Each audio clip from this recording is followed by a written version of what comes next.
Good morning, good afternoon, and good evening from wherever you are. Welcome to L'Oreal Pro Masterclass. We are here live at Le Visionaire to host an amazing trend-led session. We are going to be taking you through transformational cutting trends. We have our audience that is live virtually. We've got people coming in from Indonesia. We've got Switzerland. We have got New Zealand. We have got everyone joining in globally. And we are so excited to have you with us. So please make sure that you use the chat function. You can ask me all the questions that you want to ask the team today, and we will get all your questions asked for you, no problem. We've also got our live audience today, so welcome everybody, and we are going to have a great session. We've got a morning session. We're going to go hands-on with this team that we've got today live with us today in a workshop, and then we've also got an afternoon session as well. So today, you are here to see transformational cutting trends, and our partnership with Toni and Guy and L'Oreal Pro spans over 60 years, and there is two hairdressing legends that are about to grace the stage. We have got multi-award-winning global creative director Kos Sakas and international artistic director Effie Davis. They're going to be taking you through some of those scary transformations when it comes to doing transformational cutting. It's really important that we understand why it's relevant in the salon. It's really important to make sure that we're bringing it to our clients. And we are super excited to showcase what they're going to show to you today. We've also got the legend Joe O'Neill, who is the Technical Education Director, to take you through all the trends related to colour. So a bonus when it comes to looking at colour palettes. So let's get started. Please welcome to the stage Kos Sakas and Effie Davis. Hi, Kos. Hi, Georgie. Hello, Effie. Hello, Georgie. The floor is yours. Hello, everybody. First of all, welcome to our live audience. It's great to have you here. And also our global audience, thank you so much for joining us. Today, we're going to have so much fun doing what we love best, and that is hair. So I've got the beautiful Effie with me. How are you today, Effie? I'm very well. Thank you and welcome, everybody. I have to say, I'm super excited to be sharing all those House of Toni and Guy techniques with you and to be actually transforming live the hair of the models. It's just absolutely beautiful. So thank you very much. And thank you for coming from all over the world to be with us today. It's a great honor. So the House of Toni and Guy. You've just seen our history VT. And as Georgie said, this spans for over 60 years. And it's about Toni and Guy pushing the boundaries within hair, within the industry, and how we can push ourselves also as individuals within the most amazing occupation that we have. All of those images that you've seen have been an idea of creativity, but also about team. For Toni and Guy, the team is so important, how you can bounce off each other, how you can create and nurture new ideas, new techniques, and revolutionize what we've done yesterday into what we make it today. Absolutely. And it's all about not just educating ourselves, it's educating our clients or how to actually wear the hair different, how to make those small little changes that for them is going to be a huge restyle. For us, it might not be, but it's all about educating them as well on how to take this on board. And that's where the House of Toni and Guy techniques are coming in. Kos, do you want to tell us a little bit about those ones? So, the House of Toni and Guy, what is that? It is the epitome and the alchemy of what puts that all together. It's our salon expertise with over 700 salons globally. It's our education, which is what we're renowned for.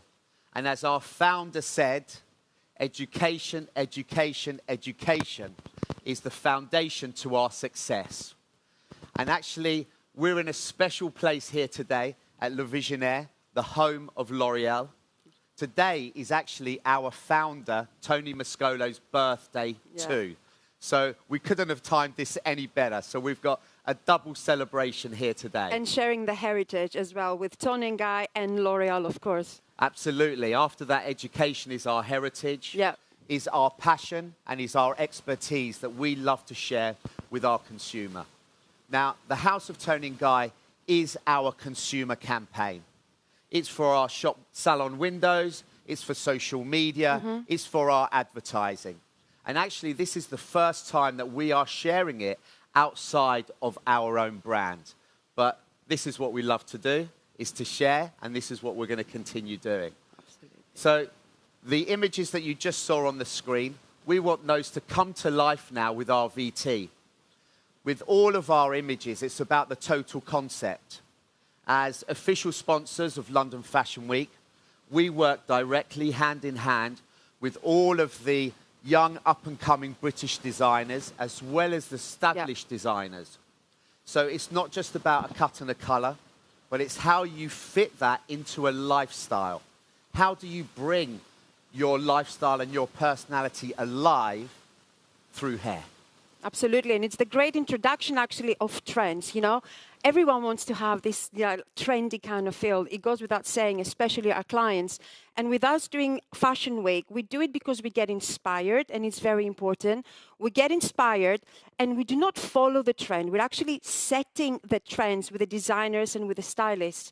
And then we take those trends, we place them into our campaigns, like you saw, the House of Tony and Guy, but in a very consumer-friendly and amazing introduction to our clientele when it comes to those trend-driven kind of elements. It doesn't have to be like the whole thing. You don't have to go crazy with the trends when it comes to hair.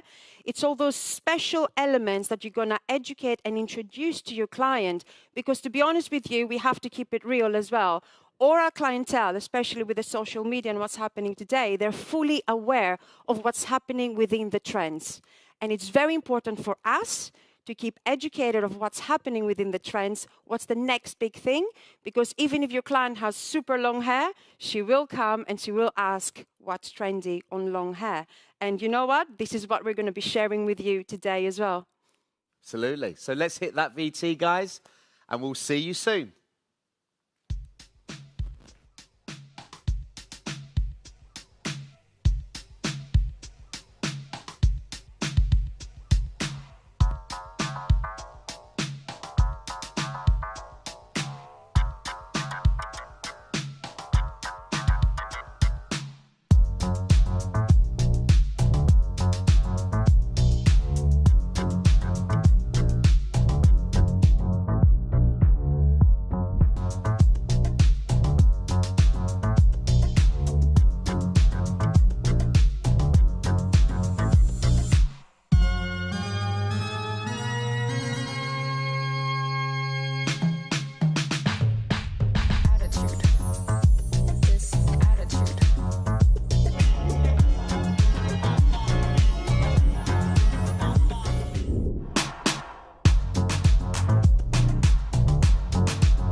Okay, so welcome back again to the beautiful Le Visionaire and with myself and Effie.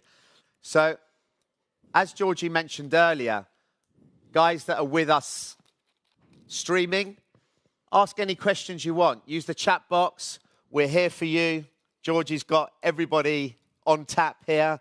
Bring the questions in. Again, guys, interact. Feel free to be yourselves, okay? Thank you.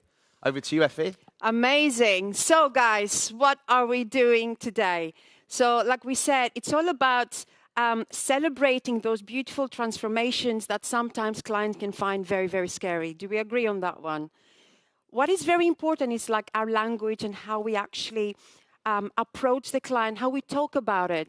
It's very, very important, because today with my beautiful model Agustine, can give a little bit of a wave, what we're going to be doing is, for hair is going to be a huge restyle, but we're going to be keeping it long, right? So straight away, I really need to respect the fact that it's a very, very, very big restyle for Agustin. So first of all, what we would like to do is we'd like to talk about the inspiration behind the haircut, okay? Before we go into her actual natural texture. The inspiration behind the haircut, when it comes to it, it's the contour cut. And the contour cut, it's a very, very, very popular haircut within our salons. It's for that client that comes in and they say, I want something different, I want to change. It's like amazing, and you get all excited. It's like, what can I do? I need to keep the length. So this is a great introduction when it comes to the actual layering pattern. So the contour cut will keep a very nice and strong perimeter line. It's going to work around nice and strong. You can see actually on your screens. And we're going to frame the face beautifully, really get those facial characteristics out, emphasize her beautiful bone structure, but we're going to go into it a little bit later. What we really need to give emphasis is actually, if we can play the before, it's very important to have a great understanding of how Agustin's hair was before. And for her to come into our salon, for her to come into a chair, she's not happy with it. So straight away, you can actually see hair is very long and it's quite wide on the bottom. Why? Because there's no layers. The actual hair texture and density is medium to thick, but the hair is quite coarse, it's quite curly, okay? What I really need to do is I need to understand visually, very important, what do I need to change? For this width that you originally see, you can see with my hands, I need to go narrow and I need to go up. How am I going to do this? Of course, with the layers. I don't want to go too short with the layers. I want it soft, I want it bouncy, I want it beautiful. I want that edge within the trends that is coming, which is the face framing, but disconnected. I'm going to talk about you a little bit later about it. But prior to any of it is understanding my canvas, what I've got in front of me. And it's very important for us, the hairdressers, to respect our clients' wishes and make them look but feel amazing. Because if they feel good, they look good. If they look good, they feel good. I mean, we all know, we've all been there. I'm going to go into detail in a minute, but let me pass over to Koz and tell us about his big restyle as well. Thank you very much, Effie. Okay, so the look that I'm working on is the chic crop. It's the shortest haircut within the House of Toni and Guy. But also what makes it really special, it was the original transformation that our seminar today is based around, okay? So our model at the time, her name was Lucy. She came to the casting, and her hair was as long as Agustin. And the first thing she said to me is, "Cos, I want my hair cut into a little crop." And I was like, oh my God, my dreams have come true. I must have done something really good today. So look on the screen here, you can see her now, okay? This is how she finished. But the image that you saw first on the screen, that was Lucy at the beginning, okay? So actually, can we flip the slide back one, please, so we can just have a look at that again. So with Lucy and with the chic crop, okay, she started with the contour cut. Then she worked into the shag, a second look that Effie's going to be doing later on as well. Mm-hmm. And then at the end of the day at the shoot, then I cut her hair off on set and we got into the chic crop. And this is what we're going to do here with Daria as well today, okay? So let's talk a little bit about how we're going to approach the technique here. So we're using a horseshoe section. This is going to subsection off the perimeter to the internal shape. From here, we've subsectioned off internally as a radial parting and two sections working forward, allowing me to keep a head-hugging shape through the top and then to personalize the fringe area with this little, let's get this little tight camera here, with this little zigzag section. Can we get that on the screen, guys? Yeah? So where we can get this nice zigzag section out here. We'll talk about that in a little bit more detail afterwards. So we've got these Mia Farrow-esque type inspirations that we're working on. So the whole point of the shape is that it's head-hugging, okay? it's nice and tight into the shape. Not a lot of volume, and we're using that natural head shape. She's got a really nice occipital bone, nape area profile, okay? And we're going to keep that tight in through here as well, all right? So we're going to be starting, first of all, through the back area, working in this vertical section.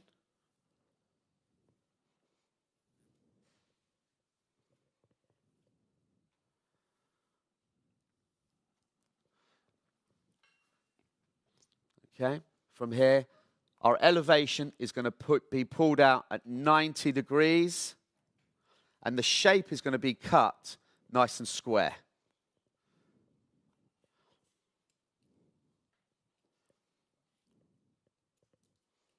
So as we take that first section out. Oops. You scared me for a minute. Okay, and then we're working through. Now, the important thing with this haircut, as you've taken your first section, is not to be too shy, okay? Because what I see a lot is that that length is kept an inch, maybe an inch and a half too long, okay? And suddenly, by the time you've got here to the top of the ear, you've got to start again. You're going into a different shape, okay? So it's having that courage to be able to work through. But we all know, where does courage come from? It comes from our knowledge. It comes from our expertise. And we have to trust ourselves, no?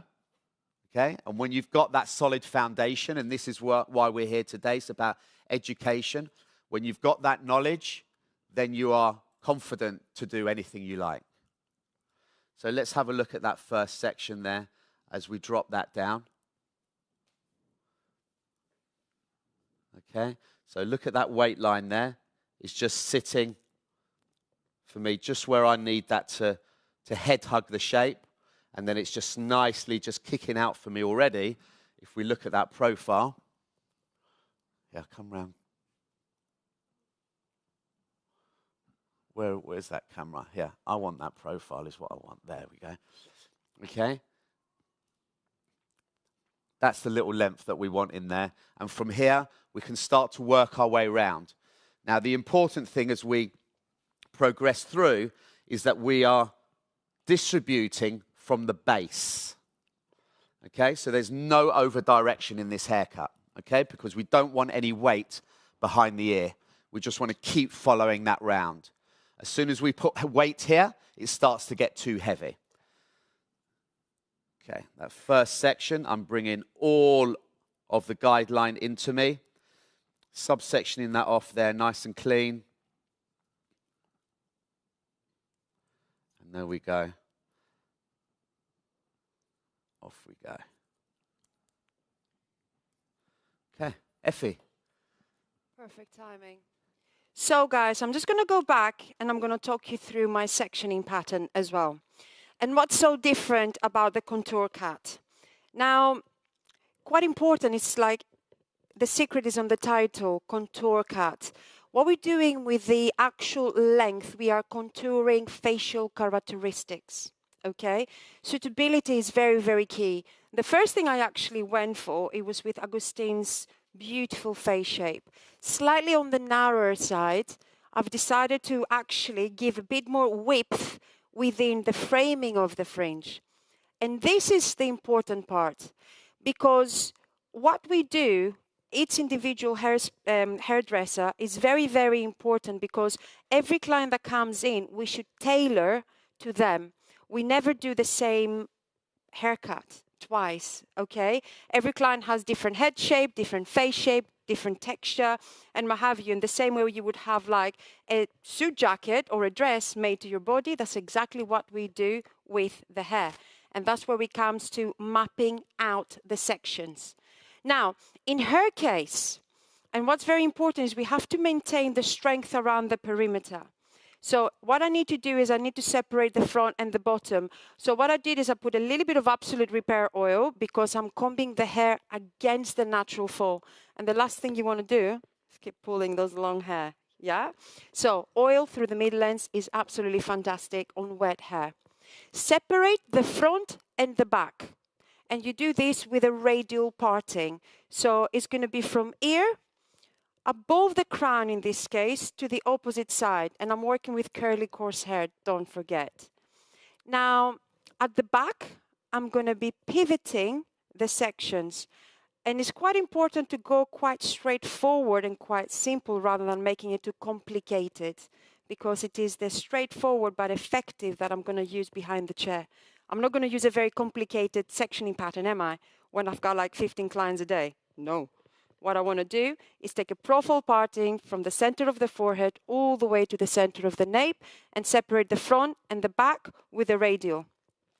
The back will rotate beautifully, and how do you reduce weight? You lift the hair up and you cut from long to short, yeah? So we're keeping it cut quite straightforward.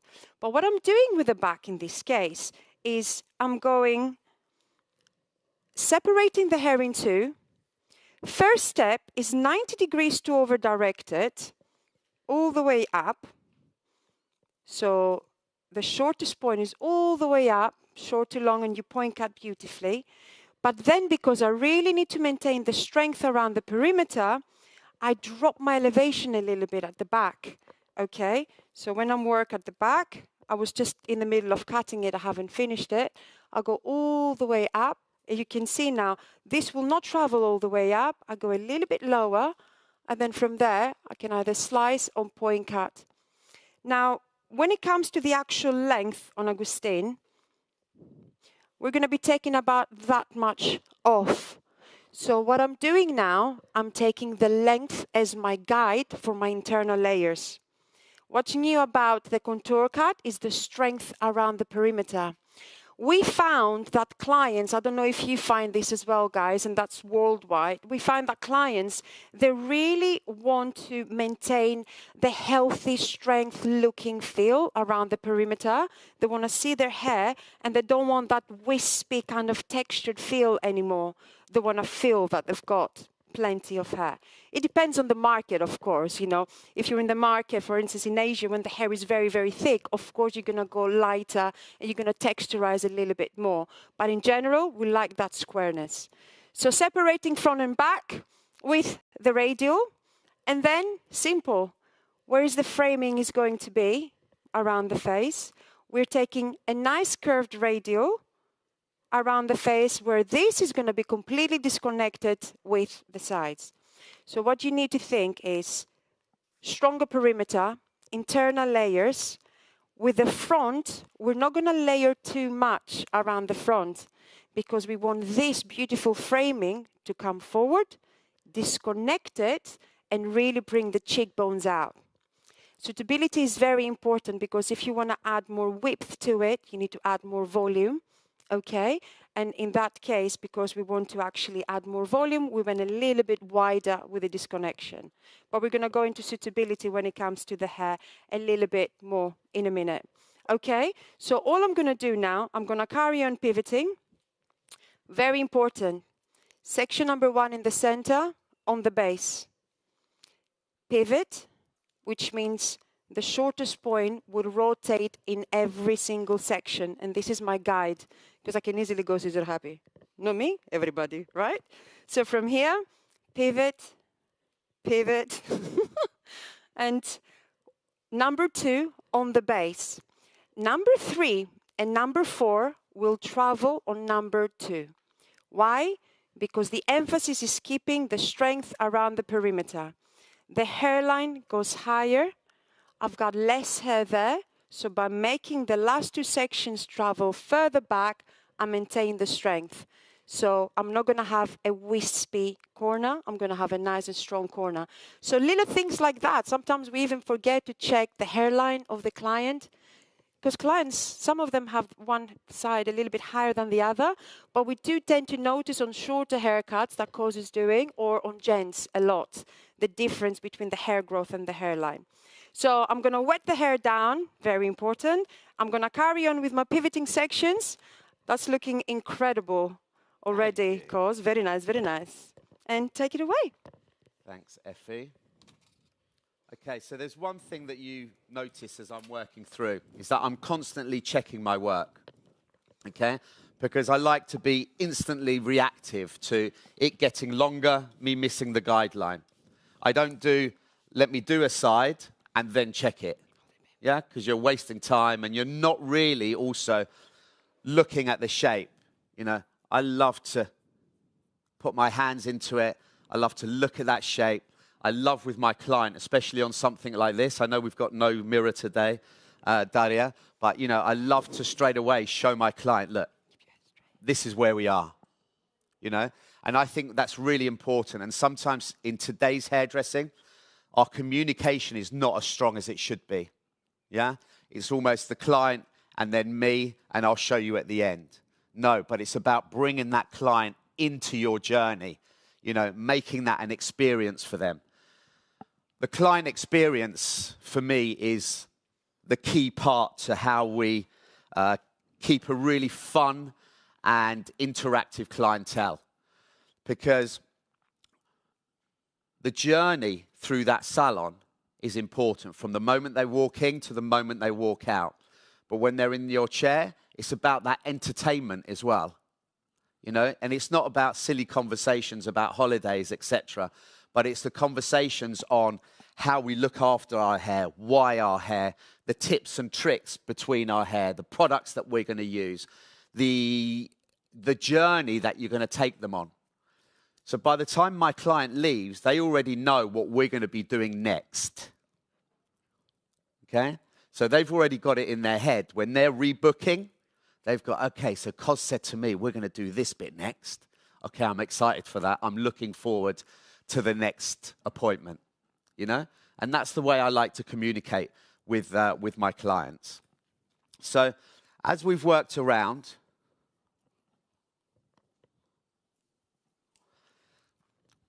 the one side, let's have a look at this side here, okay? Can you see the way that it sits? Even though we've got a nice little head shape, it still sits flat, okay?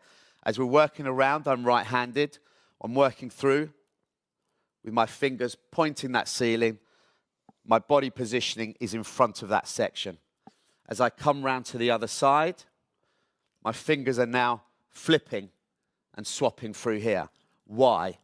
Because, again, it keeps my fingers and my body central to the section, especially when I'm working from the base, 90 from the base, because I want to work around with it, okay? If we are doing this and working our way around, okay, where is my body? My body's behind me, and I'm going to end up bringing everything this way, okay? So this is for something else. For this, what I want to work, you've got to work here and inside your fingers. Taking that section there again. Keeping that square, finding that guideline, and then removing that away. And I think also we're calling this the chic crop.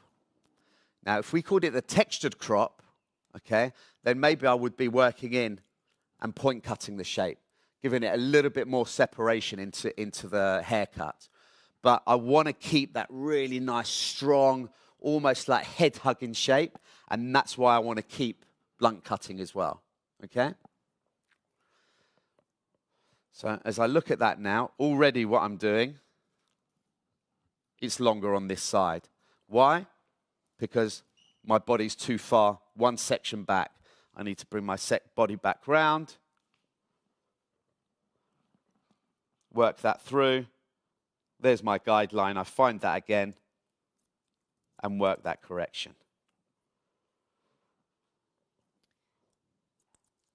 So we launched in the chat, what is the most asked for cut in the salon at the moment? So 39% said the chic crop. And what you said earlier about communication is really key. I think sometimes it's a confidence thing and getting people to understand the shapes and all the rest. But why do you think it's important to make sure that we have that ability to do these transformations for salon business? Because today's social media environment that we live in, everything is so instant. And when we're seeing celebrities from one day to the next, with long hair, then they've got short hair, creating transformations. We saw, what's her name? Not Kim. Kim. The Australian redhead. Tall, slim. The Australian actress. Come on, guys. Somebody give me a hand here. Nicole Kidman. I got the kid somewhere in there. Nicole Kidman. Did you see her last 2 nights ago at the Met Gala? Did you see her haircut? Wow. Yeah? Now that is a transformation. Okay? So you're used to Nicole Kidman, not Kid. Who did I say it was? You say Kidman. Oh, Kidman. Okay. Right? You're used to seeing her long red hair, down to here, with a little bit of a wave. Okay? She turns up to the Superfly Met Gala. Okay? Not just with this little, it's almost like this underneath, wasn't it? Okay? But it was longer on the top. And we're going to do something similar to that, actually, on the top here as well. Okay? But also, did you see her color? Her two-tone.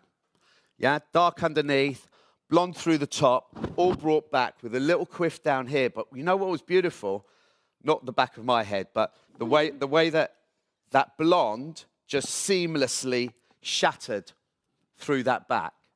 Okay? This is the power of transformation.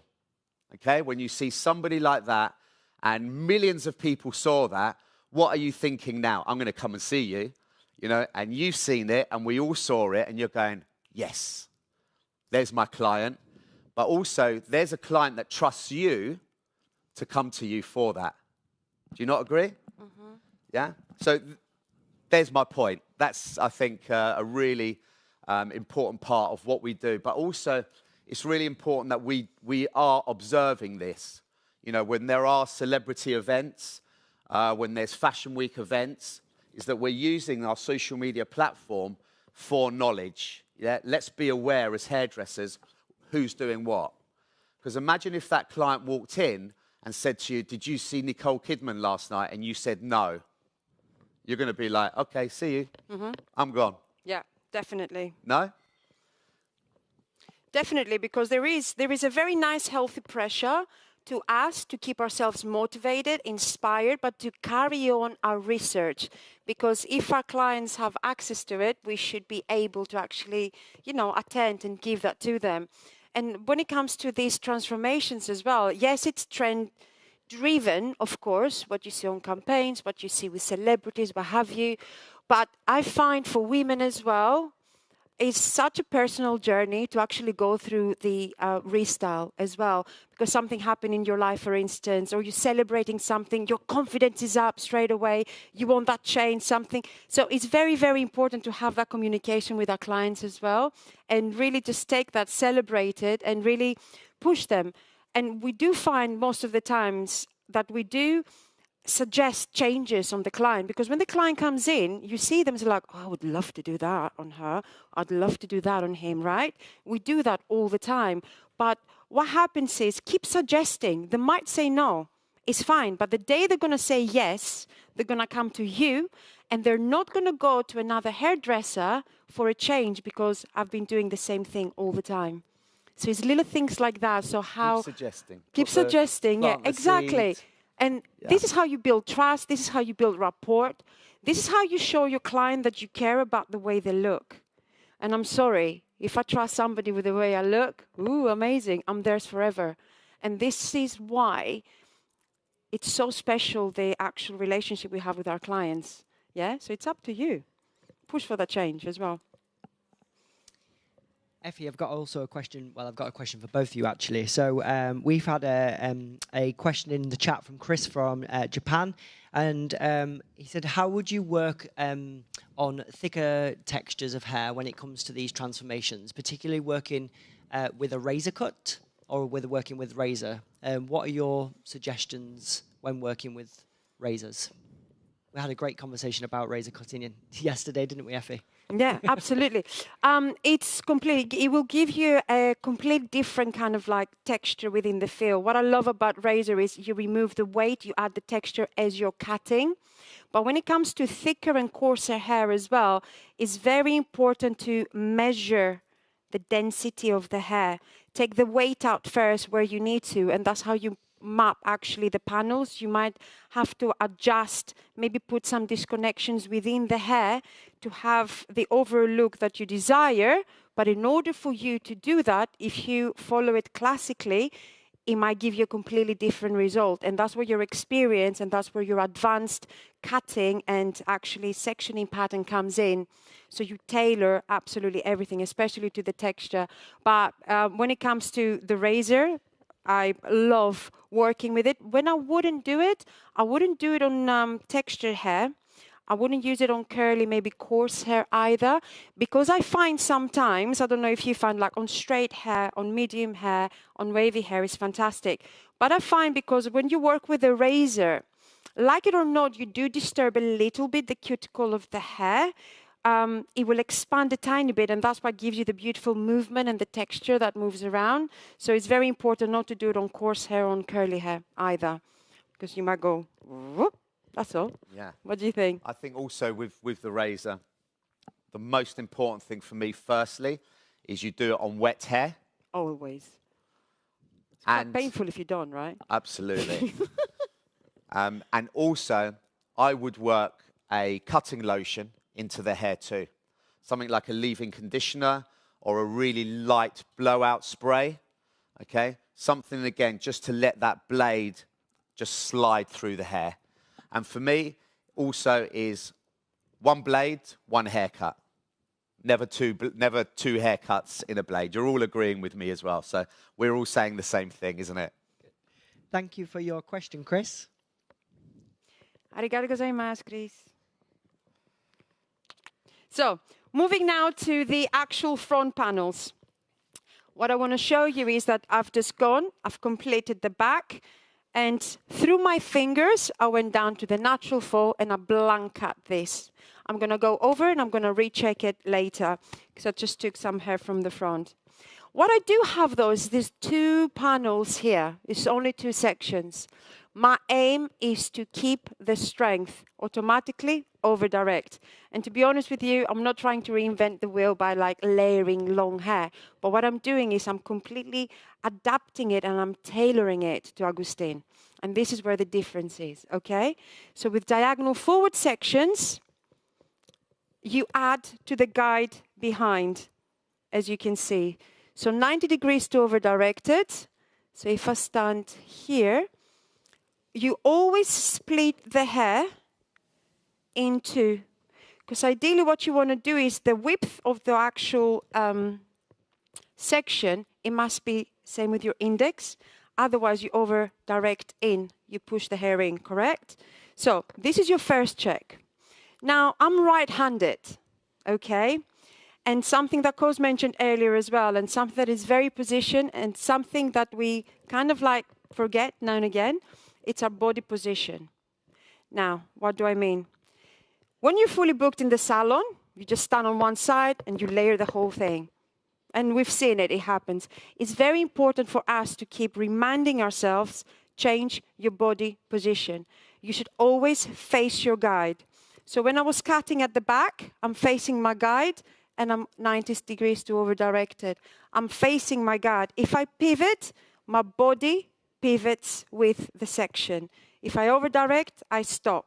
So what's going to happen if I cut both sides by standing on one side? We tend to drag the hair towards our body as hairdressers. We do that, especially when we layer, right? So if I stand on this side and I cut this and I over direct beautifully, short to long, I've checked it, fantastic. If I carry on sitting here and cut this side, what's going to happen is I'm dragging the hair towards my body, I will round it off. So at the end, you blow dry, you go through, you blow dry, and one side sits much heavier than the other. And then you spend much longer taking the weight out. It's only because you rounded off one side. The other thing is when you point cut the hair, something that it doesn't cross our minds as much. What do I mean? So me, as right-handed.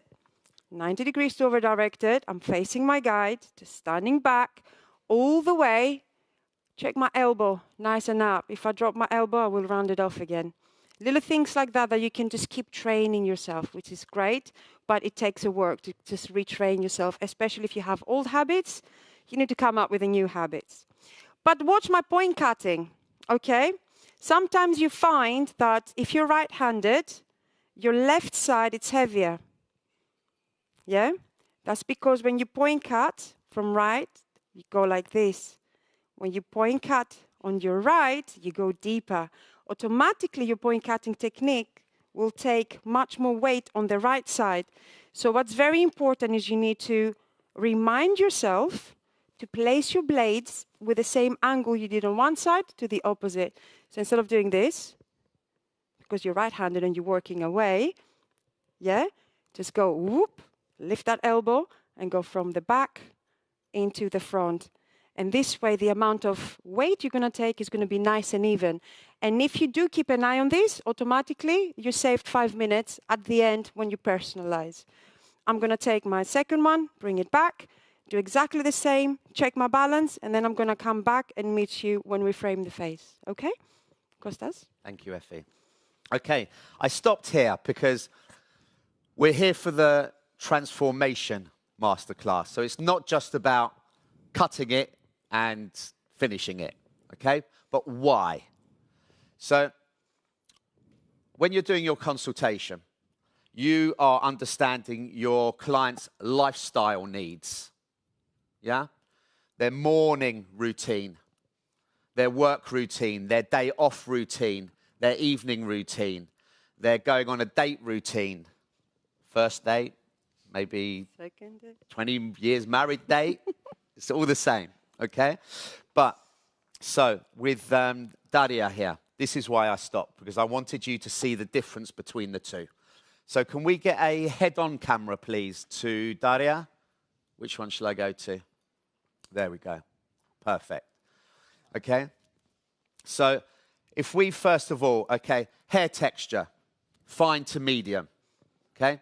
Perfect for this haircut. Hairlines, all flat around the perimeter, apart from here on the front hairline, which we're going to deal with and talk about later, okay? Face shape, that's number one, okay? And in today's training, you know what we lose with face shapes and the understanding of face shapes? And I don't want this to be a negative, okay? But the more we work on mannequins and we do training and education on mannequins, okay, the less our youngsters understand face shapes. Yeah. Okay? It's different at this level, okay? You've done your face shapes. You understand how you adapt that to suitability. But suitability is the most important part of a haircut, okay? So look at Daria's face. I would say she's got what we call a heart face shape, okay? A little bit narrower through the sides.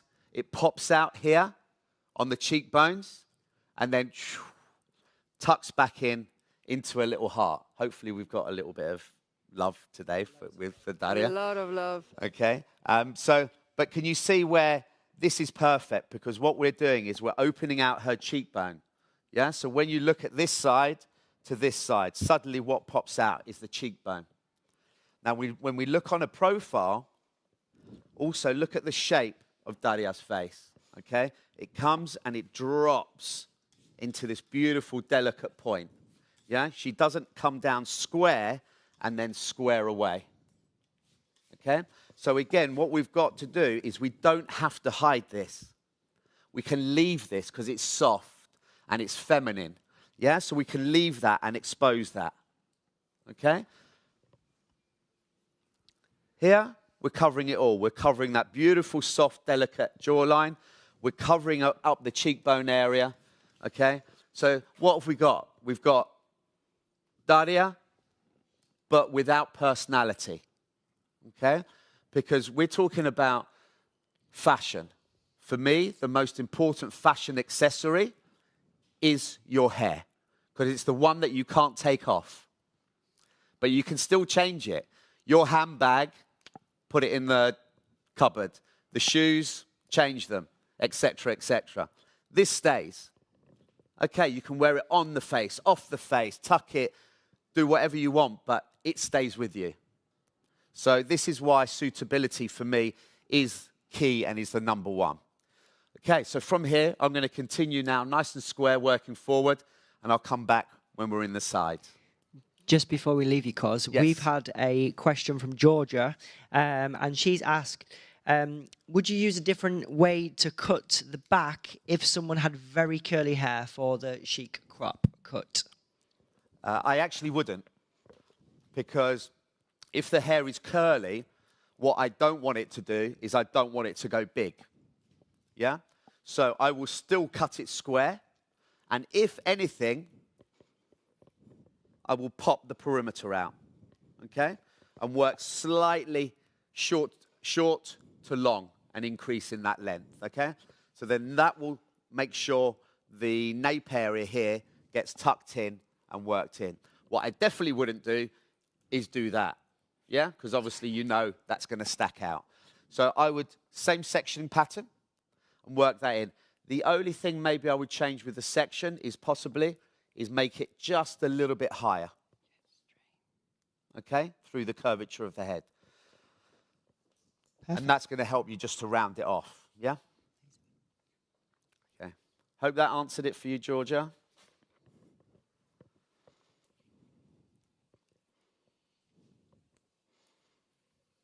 Finishing off with the sides and the top, I'm bringing everything to the natural fall and square that forward.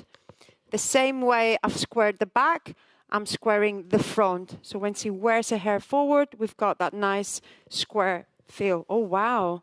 You look incredible with shorter hair. Yes. She doesn't know whether to smile yet or not. So from here again, natural fall, coming all the way down, square that off. But it's something that you can do on dry hair after as well, just to check the balance. And dun, dun, dun. And this is the focal point now that we're going to be working. But prior to that, let me just turn her around and let me just show you what we've done. So if you remember that before video, okay?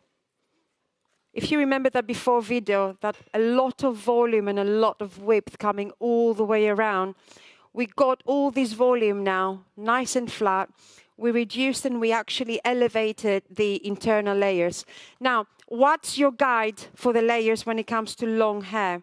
Me personally, for the shortest point that rotates when you pivot, I would never take it above the occipital bone, which is here. I think my shortest guide is the occipital bone because when it drops down, it will follow the head shape and it will curve beautifully at the back, right? Now, because her hair is curly, we're keeping it much longer. The shortest point has come way below her actual nape. Better safe than sorry, okay? Because again, we're still aiming to maintain the strength around the perimeter. If I was to take it shorter, I will make it weaker and what have you. But the change is the strength and the over direction on the sides. The over direction on the sides will achieve length around the front. Length around the front that will allow the actual disconnected panel to come and overlap on top. So when you have the shortest point coming here and a straight one lengthish coming side, it will elongate and will actually open up, okay? Cos, I'm going to pass over to you to tell us how you're blending, and then I'm going to go into detail with the fringe, actually. Okie dokie. Just watching you there, it looks amazing. Good timing. Okay, now we're going to contradict the texture from the perimeter internally, because I want a little bit more looseness into the shape, okay? And when we was working with the original Lucy, the original chic crop, this is how we started to work because it needed a little bit more life through that top area. So we're going to continue now here with a vertical section from the crown down into our area. Now, I took that first length off. Let's go back. And I worked that round, and I wanted you just to see if I leave too much overhang, okay, we start to lose the strength of what we've put underneath, okay? So let's go back in there.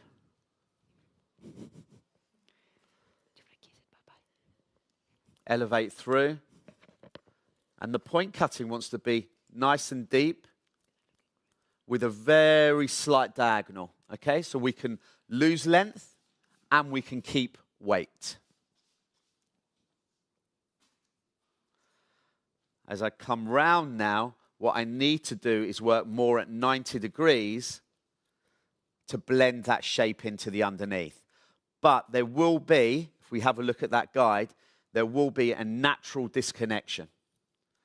And that natural disconnection, even though it's slight, okay, is there as our bespoke length. So we call it option length, your bespoke length, but it's length that you leave, you dry, and then it's there for you just to finesse afterwards. I call okay? it length better safe than sorry. Better safe than sorry, there's that That's too. my name for it. But I think that point is really, key. It's the hairdresser golden nugget, right? I think it's one of those things that the audience that are watching are probably thinking, when we do these kind of transformations, it's one chance in terms of the length being perfect, right? So I think that's Absolutely. Amazing. Can I jump in 1 second, Cos? Yeah, go for it. So, if you saw me, I was just chatting to Agustina as well because I could feel like a huge sign because he knows he's about to have that change. For us, we're just putting a fringe. For hair, it's a huge restyle.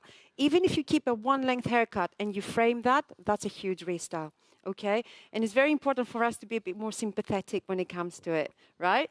So, suitability-wise, we said that we're going to go a little bit wider as well. So what we're going to do is we're going to play with this beautiful kind of peekaboo feel, because the whole feel behind the contour cut, it has like a cool 90s element to it as well, but it's the expensive side of it. It's the attitude of the haircut, but with a much more expensive finish. So step number 1, I need to actually check what is my distribution and what is my elevation, which means how high am I going to hold it and how am I going to actually hold it. Now, I'm working with coarse hair, I'm working with curly hair, I'm working with finer hair though, medium to fine, around the hairline. The texture around the hairline, it's always much different most of the time, and we see it a lot in women. Because we keep running our hands through our hair and automatically we just on the hairline, we disturb, it becomes finer. Little things like that we really have to take into consideration. Now, when it comes to fringes, it's the make or break as well. I don't like hearing hairdressers saying, oh, fringe will not suit you. I find that this is quite wrong because there is a fringe for every face shape, facial characteristic, head shape, you name it. It's how you're going to actually map the texture and the actual sections out to make it look fantastic. So if the eyes are closer together, you bring a wider fringe to have the further apart kind of feel. If your hairline is very, very low, what are you going to do? You're going to take a deeper fringe to give the effect that the hairline is higher. If the hairline is quite high, you go lower. So it's kind of like an illusion what we can do with like a comb and the scissors. Because supposedly, they say the perfect face shape, it's the oval face shape. But if my face shape, like Cos's, obviously, but if my face shape is round, I'm going to do a square cut, add some corners into it. If my face shape is square, I want to round off, I want to add softness on those corners. This is what we can do as hairdressers and change somebody's kind of like look. And once we start talking to our clients about it, they love it. So in this case, what I'm going to do is, because it's a little bit finer, I'm going to actually, because if you hold the section up, the higher you hold the section, the more weight you take out, correct? The more you kind of like texturize it, the more weight you take out, and the more layered it's going to be. What I want to do is the opposite, actually. I want to come with a lower elevation, maintain the actual strength. So from here, I need to stand in front of my model, give it a good shake for distribution, nice and even. Yeah? So from here, I'm going to add longer top, shorter underneath. So automatically, I'm removing the graduation. It's going to become much, much kind of heavier, because if I do it like this, I will have the shorter layers on top and my texture underneath. Ideally, I want to do this to bring out the color, but the color is going to come out anyway. But it's very important to add that weight on her hair. Okay? So by doing this, okay, before you cut, drop. That's a bit long. But always get your client to say yes. And in this case, from here, so below your eyebrow, my lovely, okay? Step number 1, remove the length. Step number 2, place your beautiful long to short angle coming in. So from here, I'm going to take a tiny bit more, better safe than sorry, aka optional length, all the way up. And always give it a bit of a shake and see what the hairline will allow you to do as well, because the hairline might jump quite a bit. Okay? So can you see this angle that I'm putting? This is like with a graduation level. I'm removing the actual weight. So when it drops down, it comes much more together. It blends in much better. So I've got more weight. Shake it. And this is the longest point that I left on top. Automatically it's going to flick. And when you see the actual visual, it's always flicking. So she doesn't have to do much. Actually, it would work amazing with your hair textures as well. So medium, thick, straighter hair, maybe a little bit wave. All you have to do is run your hands through it, and you got it. I'm going to carry on with my pivoting. And I'm going to over-direct everything into the center. Okay? So for demonstration purposes, I'm just going to stand here. Normally, I sit in front of my model where I drag everything. But for like that, you can see the angle nice and clean. Step number 1, remove the actual length. Make your life much easier. Find your guide. If you don't have a guide, do not cut. And then point cut coming down. All the way. I just want to show you the one side now while Koz is finishing off. So I'm going to take this over direction here. And this is what I love about it, because this radial will give you a beautiful overcut. Don't come straight down. Make sure you follow up where the amount of hair is. All the way up. My guide, the comb, always on top of her nose. Yeah? This way, I know I'm not going to mess it up. Very important. Point, cut, move, point, cut, move, point, cut, move. And you do this. And what I love about it, whoopa, hey. Simple, but very effective. Can you see this curve in? Automatically, because you're graduating a fringe now. And what I love about it as well, let me remove this. Natural fall. Yeah? Ooh, overcut. So what's new? This beautiful detail. I'm going to do exactly the same on the opposite side, and clients love it because they don't have to style the hair too much. Okay? Over to you, Kostas. So, Koz, Thanks, Effie. and Effie, actually. Effie made a great point about face shape. And we've had a question about face shape from Maya from Bahrain. How do you adjust your suitability depending on head shape for your look that you're working on? And also face shape.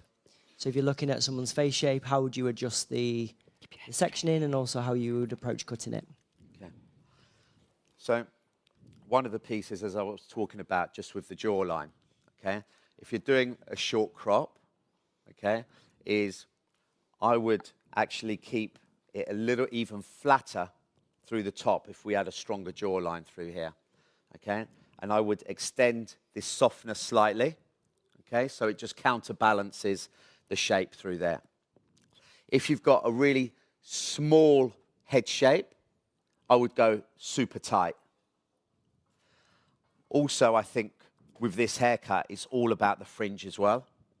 Now, if you've got a forehead which is quite large, quite high, I would be going in and working in a much shorter fringe as well. So the fringe allows you to change that proportion, okay? Because with the fringe area, you can either make the face shape like this, or you can heighten that through. So I think that's also a really important part of that, is how you've got that proportion, the proportion of length and the proportion of width. And there's two widths. There's a width that runs along the eye and into the cheekbone, and there's a width that runs across the jawline. So you've got one through here, you've got one through here, and then you've got one which is also the length, okay? And it's about adjusting that proportion. Now, what Effie was saying is that what we class as the ideal head shape as being oval, okay? So what you're doing is almost changing. If it's square, you're knocking the corners out to make it oval, yeah? If it's heart shape, you're trying to fill out these gaps through the bottom, okay, and bring in the top. But it's a guideline, because it doesn't always work exactly to all, especially when you're doing shorter haircuts. Shorter haircuts for me is not just about suitability, but it's about personality, the character, exactly Attitude. that, the attitude. There we go. all of those three elements are what is important, because it's how somebody carries themselves with that character, with that attitude, and with that confidence. So this is why when you're doing your consultation, you're talking to your client about their lifestyle, yeah? Because you want to hear them. You want to hear their story, how they talk, how they interact. Can you take this? You know? So there's that part too as well. What was I going to say before? Does that answer the question to our friends here? Yeah, perfect. I start talking about something else. Nicole Kidman. Nicole Kidman. Thanks, Nicole Kidman. Love your haircut, by the way. What you were saying, Effie, about fringes, when people say, it doesn't suit my hair, it doesn't suit me, or it doesn't suit my face shape. The thing is that a fringe is probably one of the biggest trends at the moment, okay? Now, a fringe doesn't have to be that, does it? A fringe can be a million different things, different shapes, with different partings, with different lengths, you know, and that's, again, the understanding of all the different types to make it your own, doesn't it? Absolutely. A fringe is quite a bit of a statement. I mean, talking about the Met Gala, you saw Pamela Anderson without micro fringe. I mean, like, wow, that's a statement, isn't it? Just little things like that. But a fringe really frames your facial characteristics. It really does, and it can change your facial characteristics. I know this is the first session that we're doing, but if you can, do not miss the second session as well, where we're going to be working in variations of different fringes as well. So we're going to have quite a bit of information. So what I'm doing now is I'll just put a little bit of pli for now, and I'm blow drying with a round brush. What I want to do is I want to blow dry Augustine's hair. I'm using the heat because I'm working with heat activating product. And the first thing I'm doing is the fringe. Because normally, we sit in front of a mirror, yeah? She wants to see that. Give her a little bit of time to get used to it. Like I said, this is a huge restyle for her, okay? Anything that we can make the client feel comfortable, the model feel comfortable, we do. Because I don't want to be funny. If I'm sitting in front of a mirror with my hair wet, I'm super paranoid.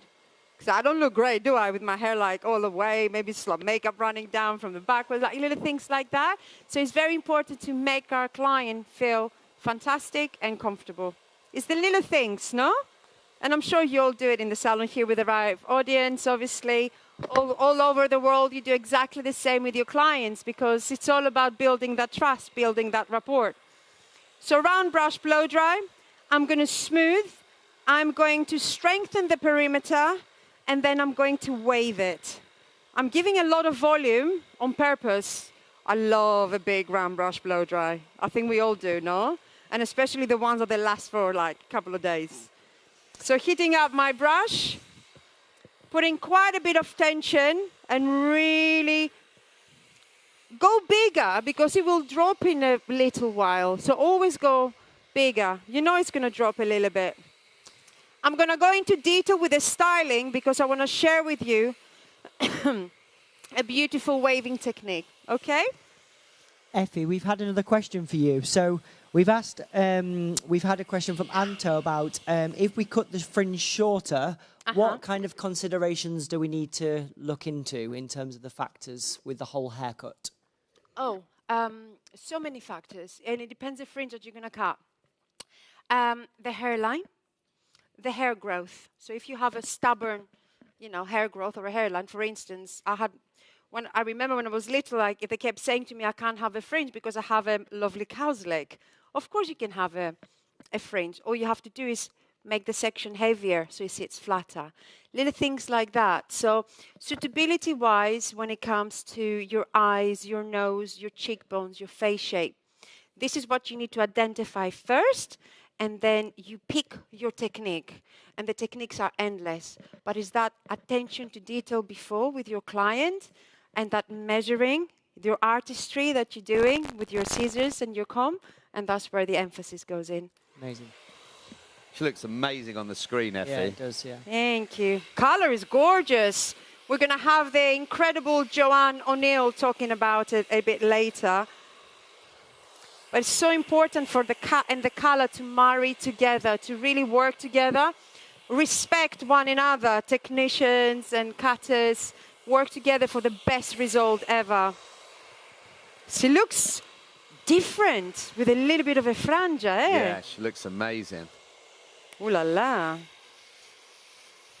Okay, so the final bit before we bring Joe out is, again, let's get that close up, please. I think we're over here.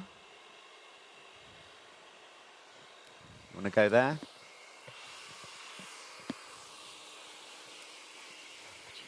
Okay, so what we've subsectioned here is this zigzag fringe area. Where are we? There we go. It's deep set. Why? Because I want to disconnect these two areas together. Okay? So the zigzag sections allow us to diffuse the different lengths. Okay? So imagine if you have black, you have white. The zigzag will make us grey. Okay? And that's basically what we want, because then we can adjust a long into a really short, or a short into a really long. Either way that you want to work that. Okay? Now, even though Daria's hair was twisted up, I haven't wet the hair down fully because I've told you about previously, she's got this little strong hair growth, this cow's lick, exactly. Okay? And what I want to do with this is I want to keep this for when the hair is dried and be able to freehand that out. Okay, so what I'm going to do now is just from here, is pick that up freehand, and then I'm going to work that out just with a little bit of channel cutting. Okay, really important. My blade is facing downwards, not square. And also I'm moving every time, okay? But also you're cutting from the inside of your blade. Because the inside of your blade is the sharpest point, is where the pressure is, where the tension screw. What I see a lot is channel cutting or slide cutting working from the tips, yeah? It doesn't work, okay? You're gonna cut too much hair off. It's gonna pull the hair as well. So this for me is, one, I'm removing length. Two, I'm also understanding, I'm using my mirror here. Okay, should we keep it a little bit longer? Should we take it shorter? You know, okay, I know what I'm doing, but am I 100%? Maybe not, you know? So I'm just trying to also figure it out for myself. So I'm thinking, a bit shorter? No, a bit longer? Yeah, maybe.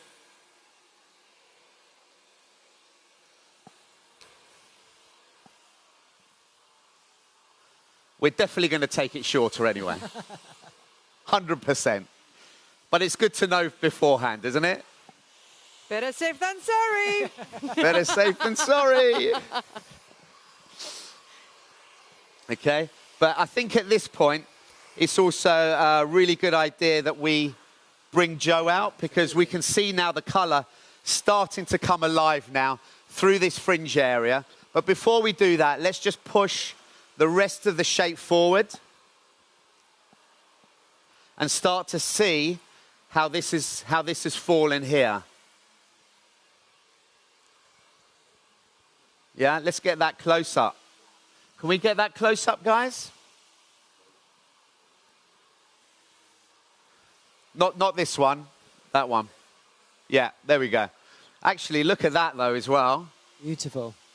Maybe it needs to stay longer. Better safe than sorry, no? She looks so good. Look at that. Wow. Oh my God, you look amazing. You look amazing. Look at that smile. But let's look at the shape though as well. Look through the top, okay? We've kept that a little bit heavier, okay? Because it's hugging the shape, yeah? I don't want a big shape. It wants to be head hugging through here, through the back area. It's sitting flat, just with a little delicate kick through here. Now, when we look, again, straight from here, look, what's lovely as well, look, pull out this little bit here. You can't see it on that side. Let's have a look from this one. Let me get out of the way. Oh, that's better with the white. Go back to that camera that was there. Yeah. So with the white there, look, we can start to see all the little pieces here that are coming out. This is that length, that softness. This is the versatility, you know, that we've got here onto the shape as it comes down. Oh, I love it. Come on, Joe. Okay, Joe, so welcome everyone. Welcome, Joe. Morning, good morning. Great to be with you today. Hello. All the colour techniques and the trends that we've been working on yesterday. Yes, we have. Brilliant, thank you. Guys, I have to say, watching you guys changing these shapes has been phenomenal. Incredible. Beautiful. And the colour's going to come to life now, so I'm getting super excited. So House of Tony and Guy really has been crafted so that we can design a tailored, bespoke colour delivery to each and every single client, each and every time that they come. And it really is about designing certain techniques that can kind of bring out the architecture of the haircut and really start to bring that colour palette alive. Shape gives structure and architecture, but it's colour that starts to give personality and identity and purpose of self when you bring the two together, creating that synergy. And that's what we're going to have a look at now when we look at some of these techniques. Whenever we're working with colour, we always need to start with that collaboration, finding out what the client likes and doesn't like. And also, and Cos mentioned it earlier, the lifestyle, how they wear their hair. Is a client always wearing it in a set parting, or do they like to put it up, flick the partings over? Because that's going to tell us where we need to maybe do pockets of vibrancy of colours. So understanding how a client works and lives with the shape of the haircut really gives us an idea of how we're going to place colour within the hair. So first of all, when we work with Effie, so working with the contour cut, we've been working really with kind of two techniques here. We've been working with Lumi Blush, so freehand paint, and we've also been working with Lux Light, so working with weaves. What we've done through the underneath is really start to build a stronger level of that colour, bring it in a strong dimension. So we've lightened, working on the level of a 6, working with a... With the lightning balm? Lightning balm. Yeah. 20 volume, just to lighten to get to that yellow undercoat. And as we've worked through the technique, we've gone from stronger colours then to working with a softer weave. So really kind of the drama is executed through the underneath, and you'll see how that is delivered once the blow dry is done later on. And then through the top, much more pastelised with that colour, and then working with the coral blush, just to give that softer change. So when we look at Augustine, her colour is much more of a soft, clear blonde. So when we look at transformation, sometimes the tonal reflect of a change can be enough for a client rather than thinking it's got to be dramatic dark to light or light to dark. Yeah, I think when we're looking at trends for colour as well, particularly with this one, we're looking at the new coral tones, so the 1024 and the 824 that's just come to Dear Light. And I think you can see here how where transformations come to life.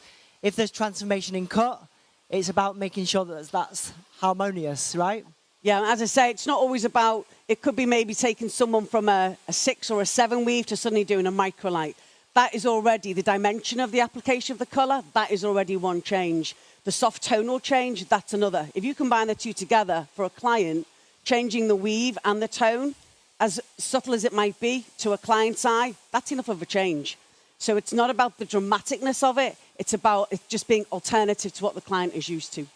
And I think for our audiences that are overseas that maybe use more Inoa to do this kind of application, something like 8.2 and 8.04 combined to be able to give that soft iridescent when it comes to a copper hue is definitely something that we can work towards. I think also as well with this, Joe, with use of lightning balm, you've really managed to get that pastelized result rather than it being almost like on the warmer side of coral, I would say, which I think is a great usage of product there to be able to get that tone. Well, you've got that neutralization as your lightning, so you're not putting soft warm on warm, you're putting it on more of an iridescent base, which allows that 2.4 to be able to come through to give you that iridescent, warm, pearlescent feel. Perfect. Lovely. And then over here with Cos on the sheet crop, been working again 2 techniques. So Chroma Glow is where we look at a global colour, but today we've kind of put in as well looks lights to, again, give that almost an iridescentness and a rhythm of flecks of light within the hair, so you can just see that dance as the hair moves around. We've taken probably just a level deeper, so working on a level 6. We've gone a little bit darker and a little bit cooler, so working on the mockers. So now here we're working on that more cooler spectrum. Then what we've done through the top, working with an optical slice and moving it back from the hairline so everything around the face keeps that almost dark silhouette, building the technique on top of that. Then working through with your lightning, so working with level 8. Once we've lightened, we've just then tipped through to the root, working that on a mocha 6.8, and then just working with the 818 through the lengths and ends. Again, just keeping everything cool, soft, and pearlescent. I think by your usage, Joe, as well, of tipping the regrowth so that we get that denseness at the regrowth, it stops it looking just like highlights, right? So it's more bespoke and it gives that texture from the dark into the lights on the end. And I think whenever you're starting that consultation, it's always about when you're in that collaboration, are we happy with what we're seeing in our hair today? Has it faded? Do we need to go back to where we were? So are we changing? Lightening, darkening, changing tone? And I think when we ask, are we maintaining, there's 2 elements to maintaining. Are we maintaining what we did the last time you were here, what's on our record card? Or are we maintaining what you're now seeing in the mirror because you like how the colours become a little bit more grown in? And is it just a case of making the colour go higher or just refreshing what you can now see and giving it that cosmetic feel back to the hair? So I think there's lots of things that we can play with when we're looking at application and tonal reflect. The key thing is that it's tailored to our client and bespoke to them and only them. I think we had a chat in the a question in the chat about trends and like how do you come up with trends? And I think L'Oreal Pro is all about innovation, about being at the forefront when we come to these trends. But Toni and Guy is one of the greatest in terms of predicting those trends also. And sometimes it takes quite a while for it to hit the high street. So how do you coach your teams? How do you coach your salons to be able to make sure they are up to date in order to be able to deliver that? I think first of all, we kind of look at what's happening, not only just in street culture, but Cos and Effie touched on it earlier, kind of looking at fashion and seeing what's happening out there and then transcending that into hair. And the key trends and feels that we found were kind of naturals and very much the mochas and mocha mousses were going to be really, really strong.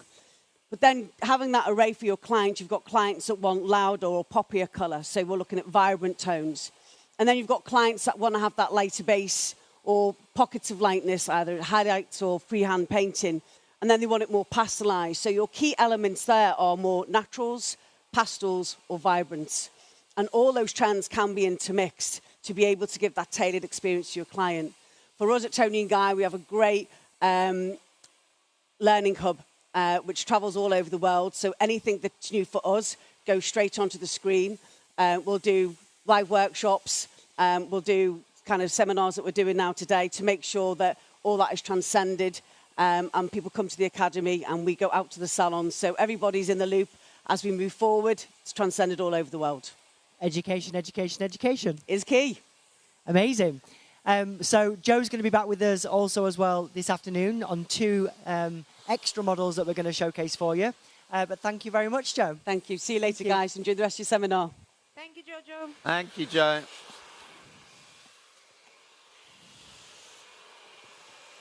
Okay, so with the drying,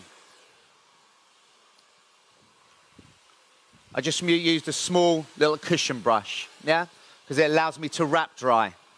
So the wrap drying technique, work it in one direction, work around the crown, and then change your hands and start wrapping it around the other way. Yeah, keeps it head hugging, but also lets the hair still move. Yeah, and you know, for the haircut that we've got today, this front area here,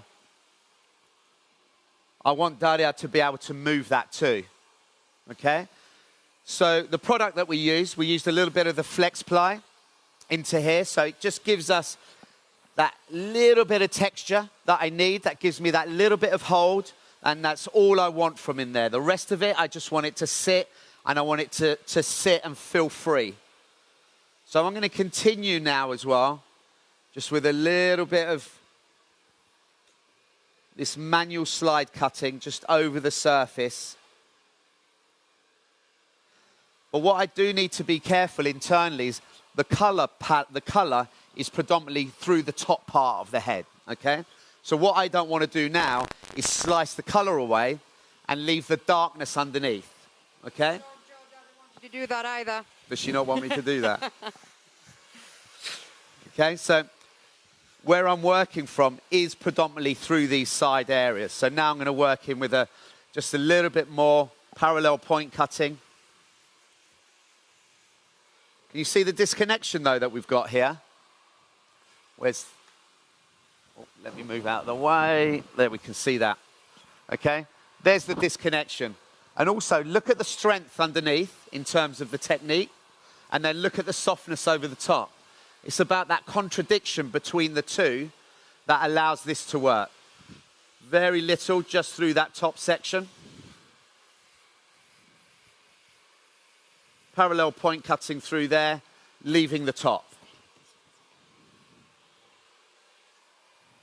Yeah. We got any more questions that before we start to wrap up here? So we've got a question from Chris from Greece. So he says, do you have any corrections after finishing the haircut for visual point cutting for the haircut, so personalisation? Yeah. And do you do it technically or do you do it visually?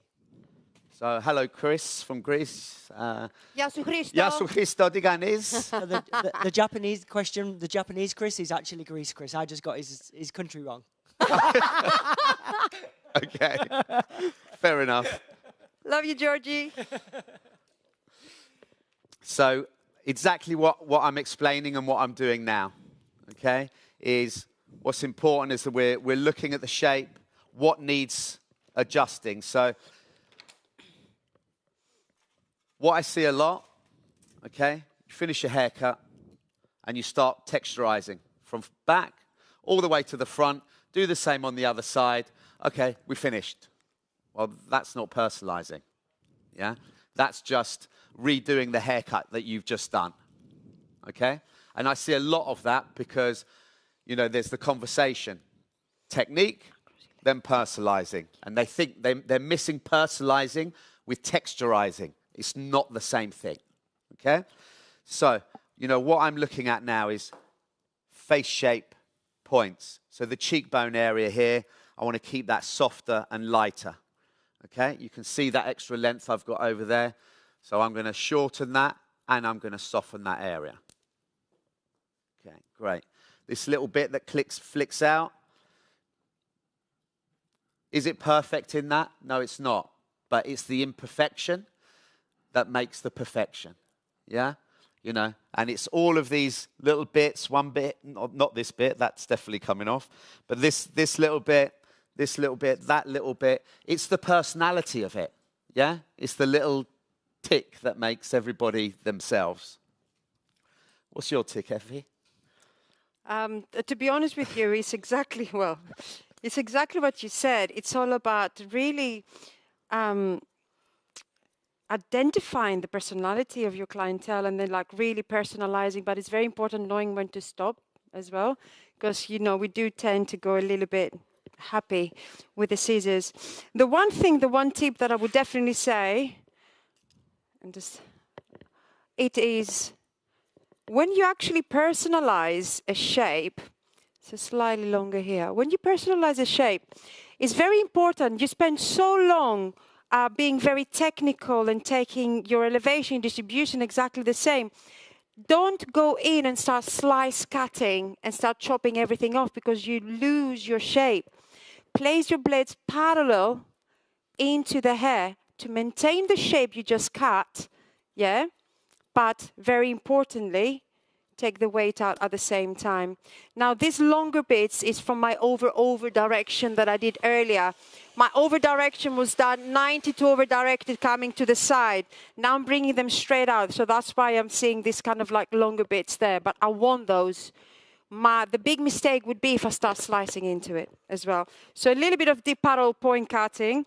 I have to say, she looks so sophisticated, like straight away the difference between like how the hair was, the color, just nice and smooth for now, but I do want to put a nice little kind of wave into it, right? Got that 90s supermodel vibe. She's very, isn't it? she reminds me of Elle Macpherson a lot. Yeah. You're welcome. But it's really funny because I feel her, I completely understand her. As soon as I did this, she just went there and checked where the length was. It's little things like that that is the world to our client. It might not be to us, but we have to listen and we have to respect. Okay? I've got a question for both of you about weight, actually. So someone has asked, do you prefer to remove weight with scissors or with texturizing scissors? They both have their time and place. Yeah. For this, I don't need thinning scissors. Yeah. Here you need detailing. So your scissors are like a surgeon's scalpel. It's precision, exactly where you want it. Thinning scissors is, what's thinning scissors? It's like mowing the lawn. It's a little bit more, yeah. Or like, exactly, you know? And they both have their time and their place. And I think that's it. Here today, the thinning scissors is not an option. It's all about precision, it's about personalizing, it's detailing, and it's about being really accurate and exact. And to be honest with you, if you want to be pragmatic on the shop floor and you're stressed with time, yes, you will pick the thinning scissors and you will start. But what's very important is the way you actually work with it is to slice through them, because I find they leave quite harsh lines sometimes, or sometimes it takes a little bit too much weight. Cool. Can I have some Chevreuse Panache, please? The silver hairspray, because I would love to share with you now a little waving technique, something that we normally do within the salon as well, after the color, where you place and you take the actual sections vertically and not horizontally to create the wave. Where you actually, thank you, my darling, when you actually maintain a straight out elevation, 92 over directed, instead of actually going low or high, is where your wave is going to sit. I think I can use this one, it's fine. So from here, from distance, nice and even distribution. It's a very light product when it comes to the distribution, but it has a nice strong hold. But what's very important, did you see what I just did? I went on the back and I went at the front, back and front. Nice, even distribution. Grab your grooming brush all the way. And what's the first thing she's going to do when we finish? The first thing she's going to do is run her hands through her hair. So automatically, style away from the face. 90 degrees to over directed. Coming in, twist and turn. Twist and turn, twist and turn. Hold the end and hold it nice and vertically. So whatever you want that wave to start, that's what your elevation is going to be. So if you want it higher for volume at the top, hold it higher. If you want it to be just the ends, Go to 45 degrees and not 90 like I'm doing now to over-direct it. Okay, so from here, close the end, come in, 1, 2, and 3. And do not let go, very important. The product, the pli that I've got on, plus the hairspray, as soon as you put the heat in, it activates, okay? So it's very important for me to allow it to cool down, get the bonds on the new shape, and then I can brush it out. Do we have any questions in here? No? You're all good? Fantastic. So while I'm curling, Mr. Korsakis. Super. I'm going to ask if our makeup artist can also come and join us quickly.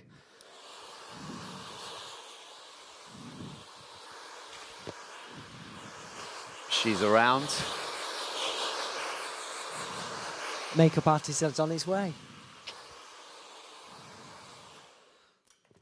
And I find it very helpful actually to teach my client how to do this, because I don't want to be funny. If her hair looks amazing, great, every time she does it, you know, people notice, who did your hair? Ooh, Effie did my hair.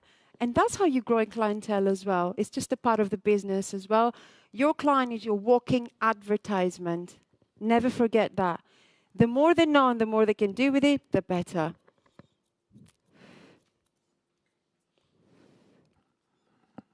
Makeup coming?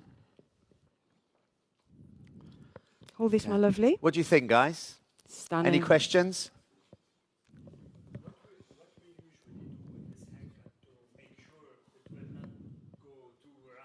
Uh-huh. Hold this, my lovely, as well.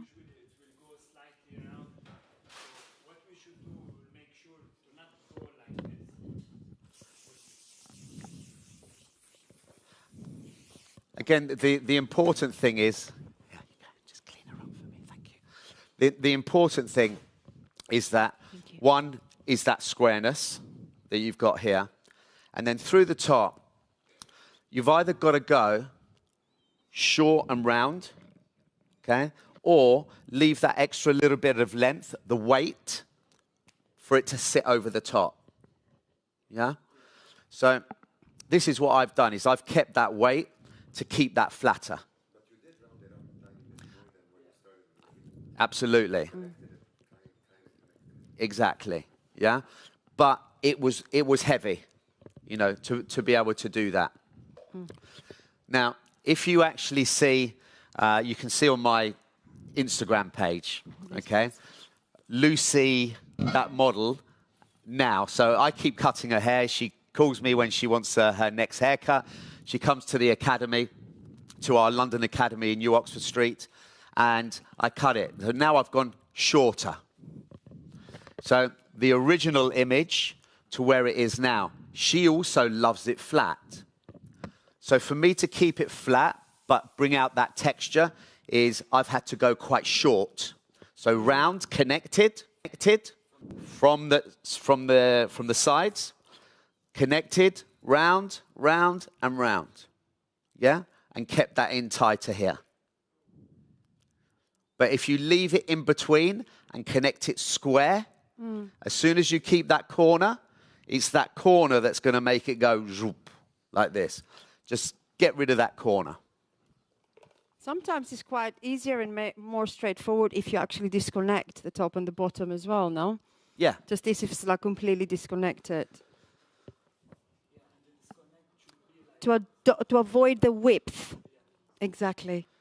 Look, you can see the disconnection where we've got. Let's close that up again. Close up. Yeah, you can really see that.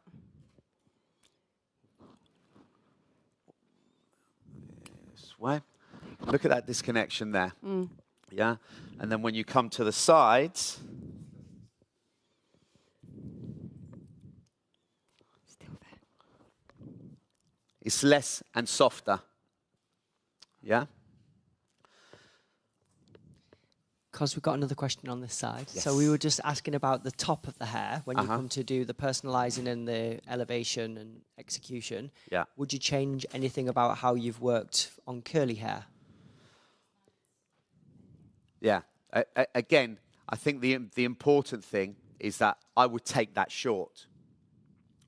Now, when you're doing little crops like this on curly hair, it needs to go short. And again, you know, we talked about at the beginning, that first cut, everybody leaves it, not everybody, 99.9% of people will leave it too long. Yeah?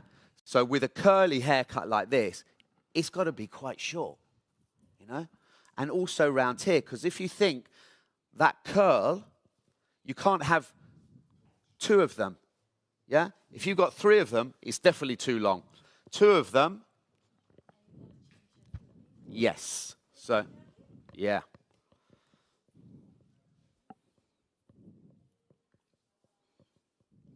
Because look at this weight here. Yeah? Because I was over-directing, even though it was round. But look at that heaviness there. It would be here. Is where I would be taking it. Okay? And then you can play around a little bit more with that fringe area. Do you think? Wow, you look amazing and so different in a very, very, very nice way. In a very nice way. Okay, so we are just going to use now the fixed paste. Just a really small amount there. Just hold that for me, please, darling.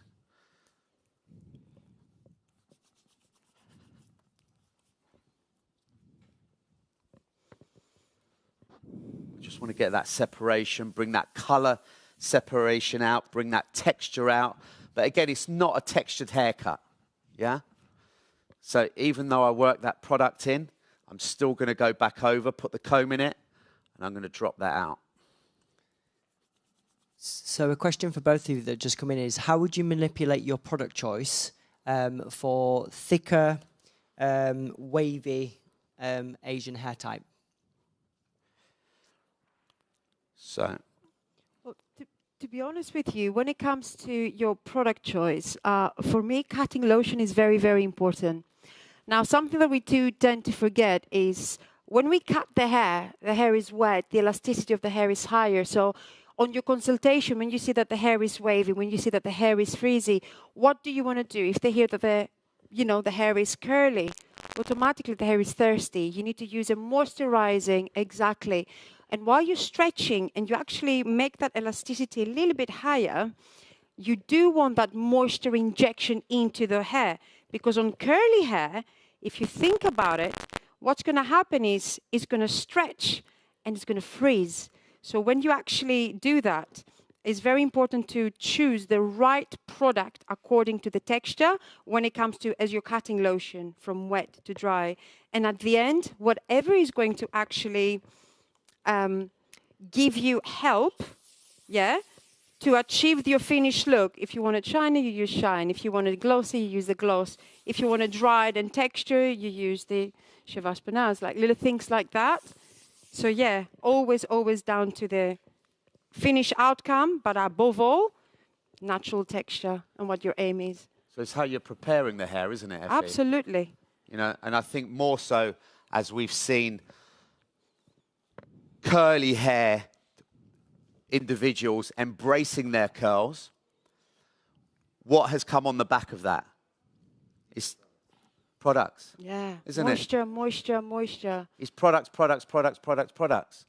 You know, and this is the most important part. How do you prepare that? How do you nourish the hair, moisturize the hair, give that hair the thirst that it needs, isn't it? Yeah, absolutely. And then the way you're looking after your hair at home, that's then a completely different ball game when it comes to hair care and how you're looking after your hair. I've got another fun question for you both, which I think will make you laugh. How many hours do you normally work in a day? How many hours is there in a day? All of those, plus another 2. Stand up for me. And that's not a joke, actually. But, you know, I know this sounds a little bit cliched, you know, a little bit corny. You know, We love it, no? you love it. You know, this is what we love to do. You know, I haven't gone to work a day in my life. You know, I go, I have fun, I see my colleagues, and I rephrase colleagues, I go and see my friends. You know, I interact with amazing people like yourselves, you guys who we're streaming to, amazing people that give you the trust to create a transformation or give them, you know, their personality and their look. You know, this is what we do. Wow, wow, wee, wow.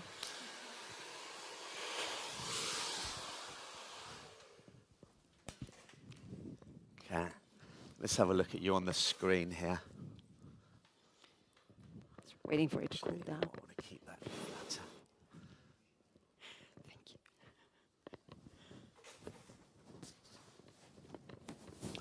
You know, there's part of this actually, when I just looked at it, when I swept it to the side, actually it gave it those 90s, that 90s feel, but also maybe today made it look a touch old-fashioned. And then, look, if you do this, and we look at that in the screen here, okay? But then suddenly, when you just drop it just flat,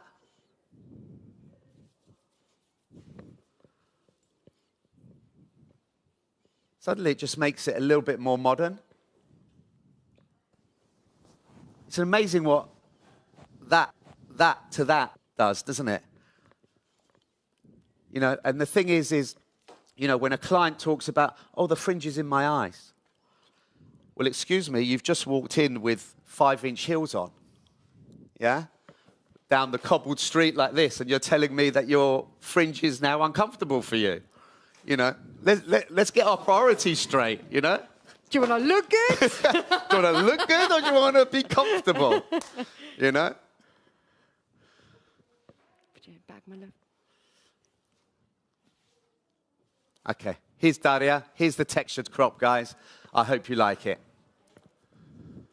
Gorgeous. Okay. Effie, you go for it, because I'm just going to keep touching. I can't stop touching. Typical Goz. So from here, I'm using the Flex Deep Polish. I don't know if you like using waxes or like little polish in the end, but I do like, after you wave the hair, a little sealer on the end, because it tends to go a bit fly away. With the Flex Repolish, a little bit at a time. Always a little bit at a time. And all I'm going to do, guys, see that? Whoosh, whoosh. Like I said, it's such a huge change for her. For us, it might not feel, but it's a complete restyle. Come all the way back. So from here, a little tip, what I always do, and especially for like pictures after in the salon, I take a little bit and I go around the hairline, always at the back as well. And I do that because I like bringing and flipping the hair forward. And this is how you get the big kind of like voluminous finishes. So you go from here, you go all the way back, and put an extra tension around the front hairline. There you go. Go all the way back, my lovely. Brush, brush, brush. But this is mainly kind of like for your social media, kind of like little tips and tricks, what you do and how you do it. While the head is back, maintain the volume. Yeah, just a little bit. We go on the other side. Maintain that volume, just to get that picture, if that makes sense. So from here, maintain that. From here, I'm just going to take the gown just from here. 1 second, I'm going to turn her around. I'm just going to just stay like this, my lovely. Keep your head back. So what I'm going to do, slightly forward, slowly, hands on the head, massage. Massage equals volume, okay? And from here, just bring it slowly forward to get that kind of like Can we get the close-up on this, feel. please, guys? And you just open it, Straight on. open it, and open it. And from there, Yeah. let's have a look. Oop, this way. And from here, get 1, 2, 3. Get that fringe coming down. But like I said, little tips. You are the advertisement of your salon. Social media is huge at the moment and is very... What did I do with it? Oh. Yeah, sorry. And it's very, very important to actually keep up with it. Show them how to actually finish as well. Grab those tips and flick them over. Grab those crowns, just go up. Get that sexy volume in to the hair. Lovely, look at So that. you're going like this. So much love in the chat for you, Effie, on this. Well, thank you. Yeah. But it's the little details when you finish the hair. And like I said, I want her to have a huge smile on her face after she sees her hair. Okay? So from here, lift, elevate. You know, it's all about looking good, feeling good. One for good luck. So if you just slowly want to stand up, my lovely. And you can see now the contour cut. Let me just take some of the hair from here. Come to the side. Let me just pull the fringe back down. So from here, the contour cut, a nice big change for our lovely model Agustin. But it's what you leave on the head, not what's on the floor. We started from a very long kind of length, one length hair, removed all the volume, the triangleness that we have here, shift everything up, frame her face beautifully with this soft fringe, peekaboo, she can wear it either side. And if she doesn't like it, she can push it away from the face. Give your client a choice. Very, very important. Colors looks incredible. Jo and her team. And I'll pass you over to Koos. Thank you so much, guys. Hope you've enjoyed this long transformation as well as the short one. So again, I want to say thank you very much to everybody watching live. Sorry we've gone a little bit over, but sometimes when you love what you do, you just can't do it quickly. We just want to share with you these lovely transformations, but also finally just share with you is also the total concept. How the fashion for us is really important. How we bring those little detailed little pieces that allow us to create that fashion-led, that fashion-forward feeling into it, and how important it is to understand that a haircut doesn't end from here to here, but it works all the way to the tip of the toes, even though if those heels are uncomfortable or not, but they look amazing. And keep suggesting changes to your clients. What can they do to change their look? What would suit them? How they will look great? Because once you do that, they trust you and they're going to come to you for the change. And you'll never know. Someday they're going to say, go for it. And that's what you want to do, really go for it, right? That's it. So thank you, everyone, for engaging. Thank you very much, our live audience here. Thank you to L'Oreal, Le Visionnaire, to Georgie, to Jo, who did the amazing colours, to Mattel, who's been working with us closely backstage, and everybody else involved. And thank you to our models as well. Thank you so much. Thank you so everyone. much. Wow. What a masterclass. Koos, Effie, Tony and Guy, thank you so much. And thank you to our live audience and our audience viewing in virtually. We are going to come back to you this afternoon with another session. So stay tuned. Join back in for our afternoon session. And we will see you back later on. Thank you so much. Thank you for joining us. Have a good day.